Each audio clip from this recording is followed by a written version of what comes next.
చూడండి village mart అంట. ఎంతమందికి చెప్పినా ఇట్లాంటి నమ్మద్దు అని నమ్ముతానే ఉంటారు, పోగొట్టుకుంటూనే ఉంటారు. విలేజ్ మార్ట్ల పేరుతో 18 కోట్లకు టోకరా, బోర్డు తిప్పేసిన ప్రకృతి ఎంటర్ప్రైజెస్, జిల్లా మండల డీలర్షిప్ పేరిట వసూళ్లు, మేనేజర్ పోస్ట్కి 5 లక్షల డిపాజిట్, నెలకు 1 లక్ష జీతం ఇస్తామంటూ దగా. తెలుగు రాష్ట్రాల్లో వందలాది మంది బాధితులు, సిసిఎస్లో 250 మంది ఫిర్యాదు చేశారంటండి.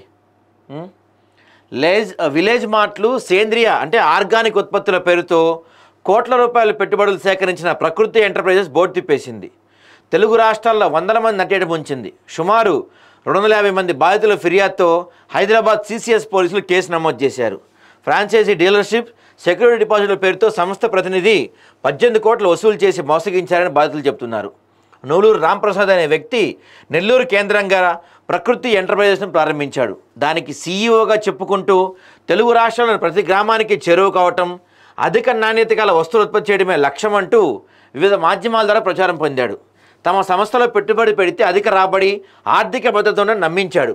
ఈ సంస్థకు డైరెక్టర్లుగా షేక్ జాఫర్ సాదిక్, మునుబోలు సురేష్, రాజాపురం శ్రీనాథ్ రెడ్డి ఉన్నారు.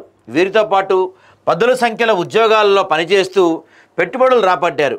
జిల్లా డీలర్షిప్కి 5 లక్షల నుంచి 10 లక్షలు, మండల డీలర్షిప్కి 2.5 లక్షలు, ప్రకృతి విలేజ్ సూపర్ మార్కెట్ స్కీమ్ కింద సెక్యూరిటీ డిపాజిట్గా 4 నుంచి 5 లక్షలు అంట.